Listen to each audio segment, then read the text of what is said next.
이게 우리 본성인 것 같아요. 자, 2장 봅니다. 중리왈. 그래서 중리는 버금중자. 우리 왜 그 중리라고 했냐 하면은 공자는 두 번째 아들이잖아요. 두 번째 아들이기 때문에 공자 아버지가 첫 번째 부인에게서는 딸만 9명 낳았어요. 딸만. 아들이 없었어요. 그래서 두 번째 부인을 얻었어. 그래서 아들을 하나 낳았어요. 그랬는데 이 아들이 불구였는 거야, 다리가. 그러다 보니 다리가 불구이니까 이 숙양흘이라고 하는 이 아버지가 온전한 아들을 엄청 낳고 싶었는 거죠. 그래서 세 번째 여자는 무당의 딸이어서, 그래서 그 유교에서는요, 공자 엄마가 굳이 무당이라고 요렇게까지는, 공자가 워낙 이렇게 미천한 신분이잖아요. 미천한 신분이다 보니까 좀 굳이 그런 말을 하는 것을 꺼려 하는데, 이때는 무당 이런 거 세습됐었어요. 그러니까 아버지가 무당이면은 딸도 무당이고, 그러니까 또 이런 말을 또 많이 하거든요. 이 세 번째에게서 공자가 태어났는데, 그러면은 공자가 태어났는데, 뭔 얘기를 하려 하다가 딴 생각이 나는 바람에 원래 하려고 하던 이야기가 잊어먹어버렸네.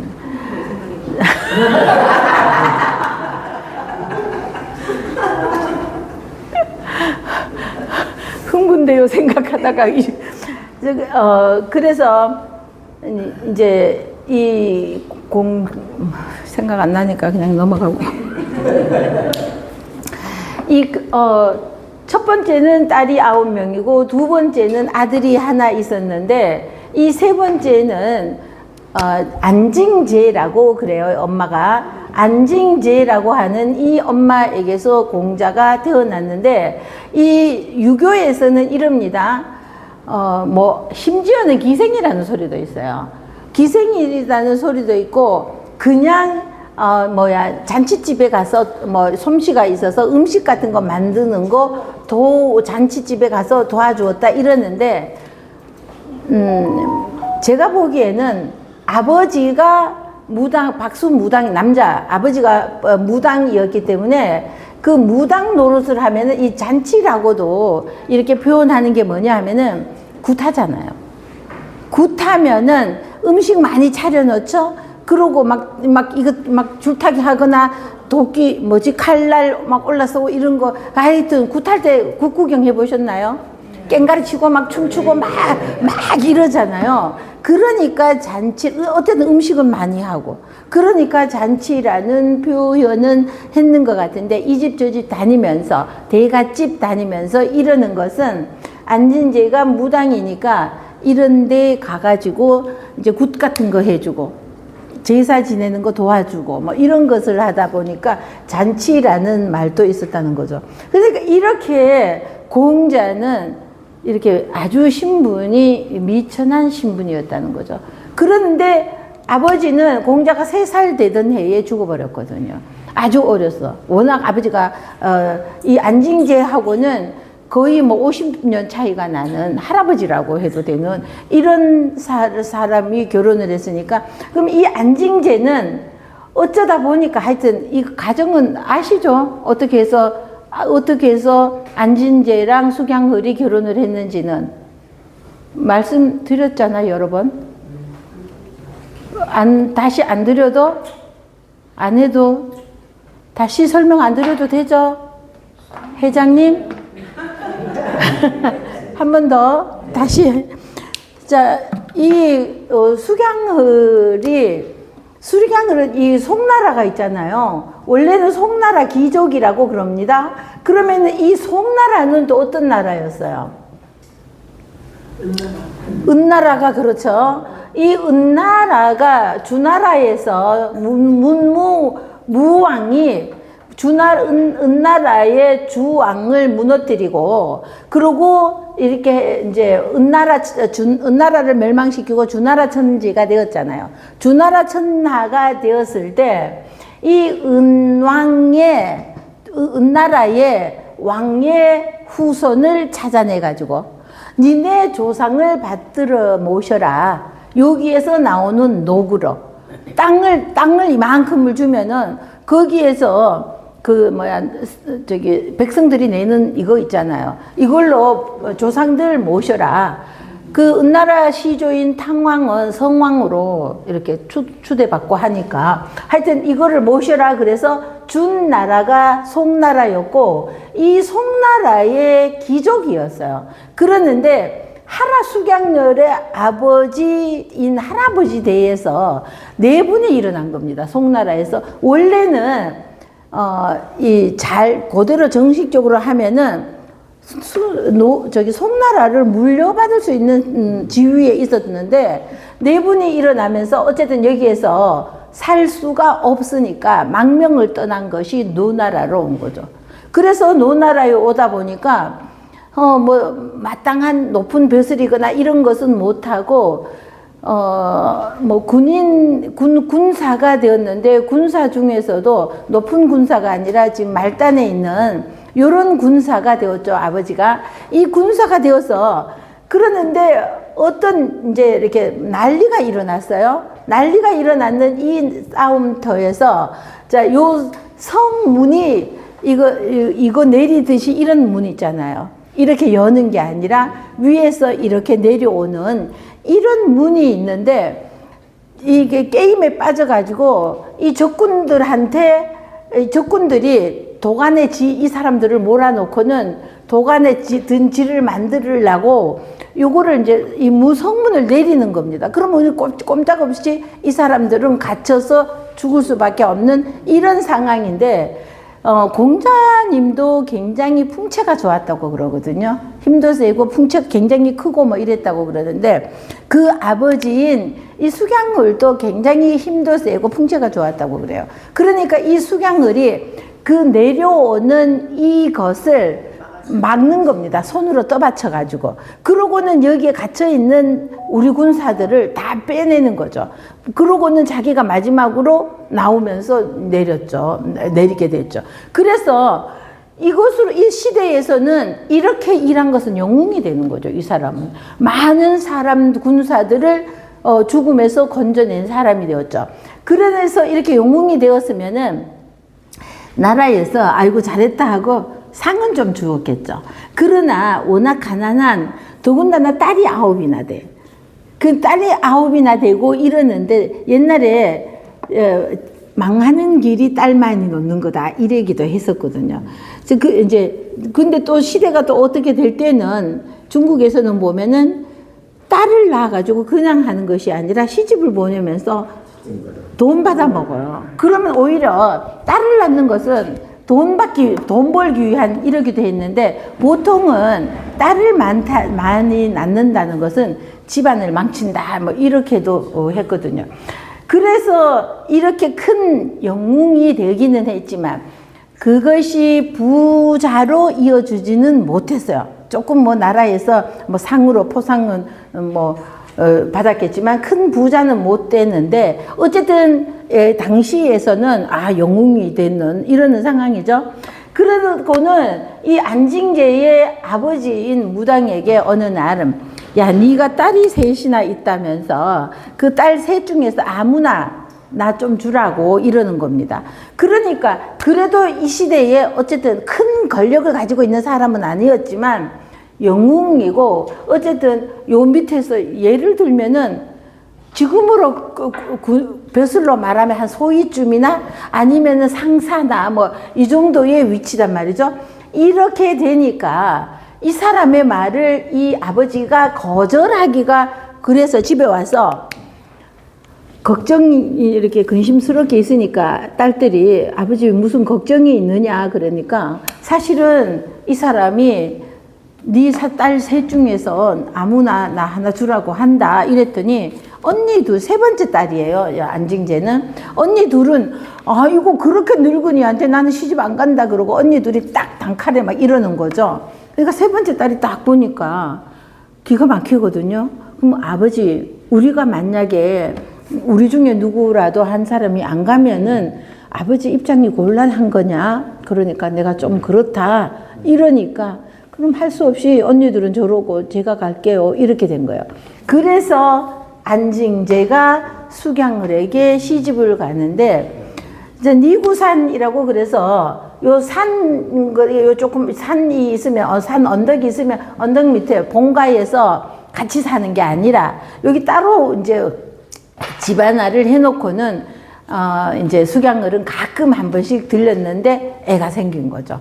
그래서 뭐 니구산에 기도를 해서 낳았다 뭐 이러기도 하는데 어쨌든 무당이니까 또 기도도 했겠죠. 그래서 어쨌든 아들은 낳았는데 제대로 돈을 뭐 벌어주거나 이런 것도 아니었지만 어쨌든 공자가 3살 되었을 때 수경을은 나이도 많고 하니까 죽어버리는 겁니다. 그러니까 호르머니가 이제 혼자서 공자를 키웠죠. 그러고 나니까 공자가 10몇 살쯤 되니까 나도 돈을 벌어야지 엄마 혼자서 뭐 이렇게는 안 되니까 계시 집안에 일꾼으로 계시 집안에 들어가서 뭐 셈도 하고 이러죠. 그러면서 그렇게 그 계시 집안에서 일을 보면서 내가 이렇게 살아가지고는 남의 집에서 이런 거밖에 못하는 이런 사람이니까 하고 어떻게 해요? 학문에다 뜻을 두는 거죠. 그래서 15세를 지학이라고 그런 거죠.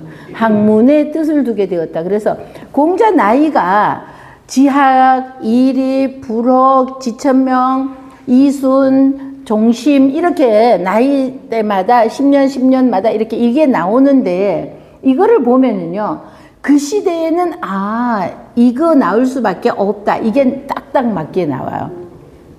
그래서 내가 그냥 이 계시집에서 이렇게 일을 하다가는 나는 그야말로 맨날 이렇게 남의 집살이나 하는 이거밖에 안 되겠다 하고 학문의 뜻을 두기 시작하였더니 30이 되어서는 그 가정에 뭐 22살 되었을 때 엄마 죽고 19살 때 장가를 가기도 하고 장가 가고 22살 되었을 때 엄마도 죽고 그 엄마를 아버지 묘랑 합장을 하려고 하니까 아버지 묘를 모르는 거예요.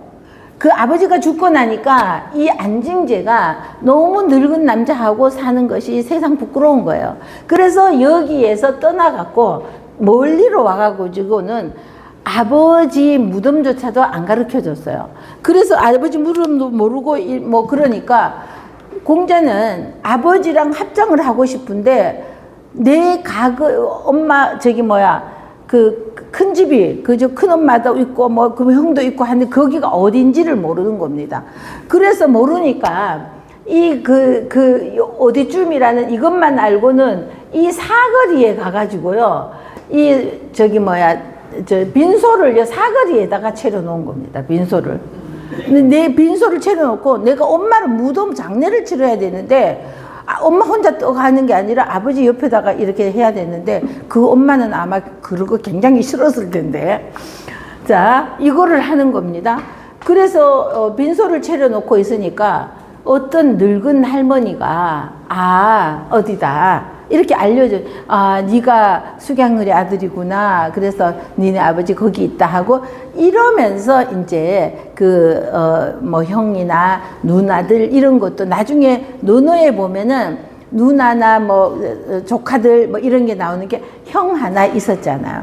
누나들은 많은 거고 그러면서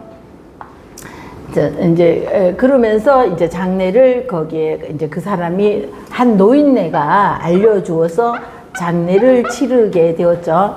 자, 그러는 30이 될 때까지 그 안에 그런저런 일이 있고 그러면서 학문의 15세의 뜻을 두면서 학문이 자꾸 발전하게 되는 겁니다.